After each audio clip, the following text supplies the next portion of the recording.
आने वाले दिनों में अगर शराब को सख्ती से लाना चाहते हैं तो जिस महकमा में अगर शराब का बिक्री होता है तो वहाँ के पदाधिकारियों को भी सस्पेंड कीजिए, और जो लोग जहरीला शराब पीकर मरा है उसको 20-20 लाख रुपया उन अफसरों के वेतन से काट के आप देने का काम कीजिए, तब आपको समझेंगे कि आप शराबबंदी करना चाहते हैं। नहीं तो इस शराबबंदी के नाम पर अब आप वसूली कर रहे हैं माननीय मुख्यमंत्री जी, और ये वसूली को बंद कराइए, नहीं तो समाज आज जो है सो रोड पर आएगा, तब आपको पता चलेगा। आपके बिहार सरकार के द्वारा एक प्रस्ताव भेजा गया था केंद्र सरकार को, सहनी के जो जिस तरह से सहनी समाज है उसके लिए उसको आरक्षण मिलना चाहिए, उसको SC ST में आना चाहिए, लेकिन केंद्र सरकार ने उस प्रस्ताव को खारिज कर दिया। हमारे साथ RJD के नेता हैं और साथ ही साथ सहनी समाज से बिलोंग भी करते हैं।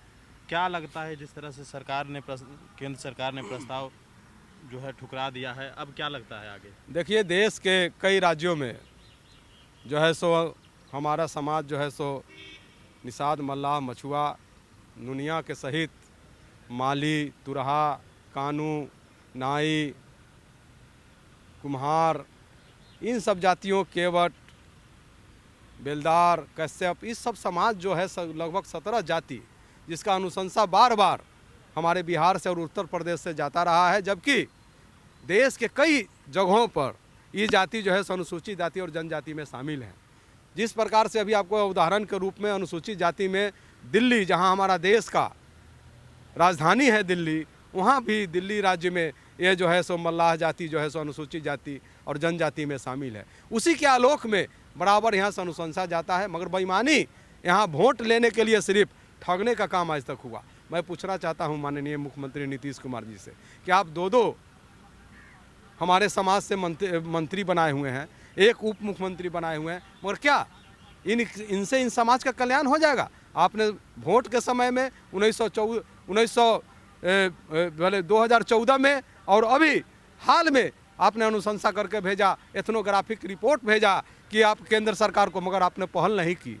आप जिस प्रकार से पहल करते हैं बिहार को विशेष राज्य का दर्जा देने के लिए प्रधानमंत्री से, जिस प्रकार से आप पहल करते हैं बिहार पटना यूनिवर्सिटी को केंद्रीय यूनिवर्सिटी बनाने के लिए, क्या इसी प्रकार से कभी आपने केंद्र में नरेंद्र मोदी जी से, केंद्र सरकार से, वहाँ के महकमा के सामाजिक अधिकारिता मंत्री से कभी आपने इस पर चर्चा की?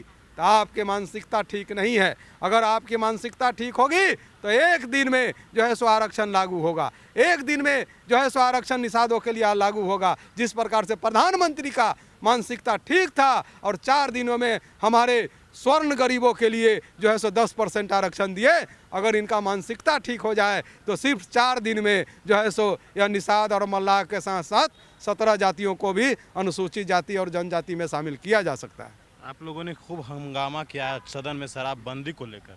देखिए, सबसे पहले मैंने ही बात को उठाया था कि बिहार में उद्योग विभाग के नाम पर जिस प्रकार से आपने जहरीला शराब का उद्योग दिया, आप तो कोई उद्योग लगाए नहीं। ये 15-16 वर्षों के शासनकाल में तो एक उद्योग जरूर आपने लगा दिया है 5-6 साल के शासनकाल में कि जहरीला शराब का जो है सो उद्योग लगा दिया है, जिसके कारण से आज हमारे समाज के जो है सो लोग आज जहर खा के पी मर रहे हैं, और 2 लाख लोग जो आज जेल में बंद है वो किस वर्ग का लोग है?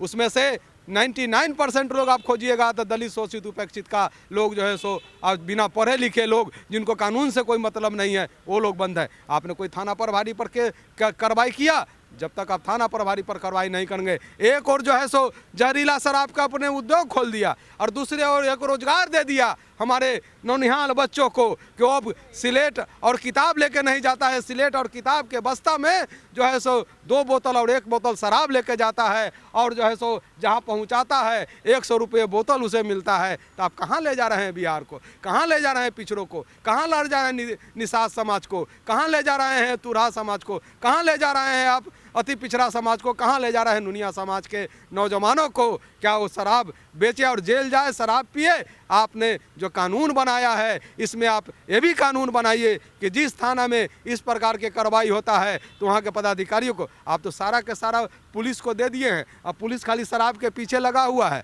और कोई काम नहीं हो रहा है बिहार में। यहाँ बच्चे जो है सो किडनैप हो रहे हैं। जो महिला दिवस उस दिन मनाया, जब महिला दिवस के बारे में बहुत सारे भाषण हुआ, मगर महिला गिरोह ही बनकर महिला के बच्ची को उठाकर हमारे मुजफ्फरपुर में हमारे घर के बगल में एक बच्ची को जो है सो उठा के ले जाया गया, उस पर क्या कार्रवाई अभी तक हुआ। मैं पूछना चाहता हूं कि अगर आबकारी विभाग आप बनाए हुए हैं तो आबकारी विभाग में पुलिस भी है, आबकारी विभाग के पुलिस से इस पर बंदी करवाइए। और आने वाले दिनों में अगर शराब को सख्ती से लाना चाहते हैं तो जिस महकमा में अगर शराब का बिक्री होता है तो वहाँ के पदाधिकारियों को भी सस्पेंड कीजिए, और जो लोग जहरीला शराब पीकर मरा है उसको 20-20 लाख रुपया उन अफसरों के वेतन से काट के आप देने का काम कीजिए। तब आपको समझेंगे कि आप शराबबंदी करना चाहते हैं। नहीं तो इस शराबबंदी के नाम पर अब आप वसूली कर रहे हैं माननीय मुख्यमंत्री जी, और ये वसूली को बंद कराइए, नहीं तो समाज आज जो है सो रोड पर आएगा, तब आपको पता चलेगा। आपके ही विधायक दल, जो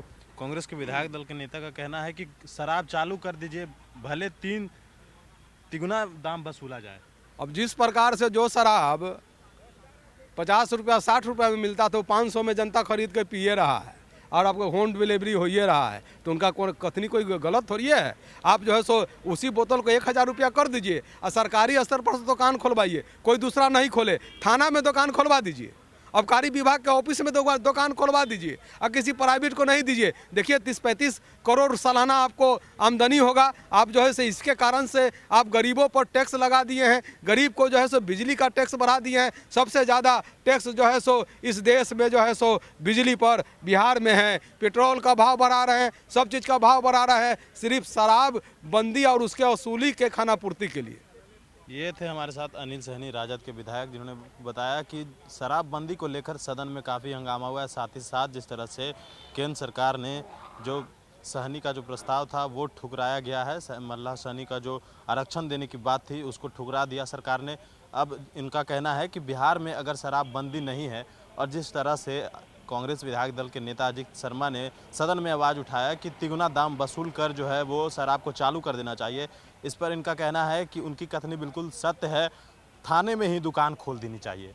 और भी अपडेट्स देंगे, बने रहिए न्यूज़ इंफॉर्मेशन के साथ। नमस्कार।